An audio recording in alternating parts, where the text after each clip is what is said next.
این یه پنکه دستی معمولی نیست، چون این وسط یخ مغناطیسی داره. شرکت سوتینگ اومده از همون تکنولوژی که تو فنای خنک کننده گوشی استفاده میشه اینجا استفاده کرده و اینکه یخ نارسانا ایجاد کرده. همونجور که میبینید اینجا بی‌نهایت یک صفحه یخ میشه که یک باد خنک واسهتون ایجاد کنه. فکر کن وسط گرما یه نوشابه خنک رو بذاری روی صورتت و خنک بشی.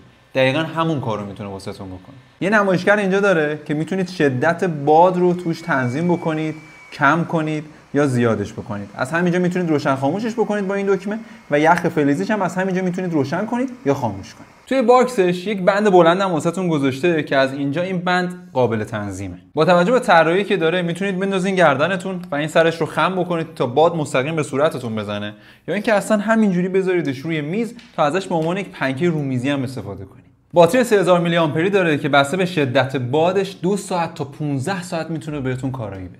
تو دو رنگ سفید و مشکی میتونید از جانبی خرید کنید. برای دیدن کاربردی ترین گجت‌ها جانبی رو فالو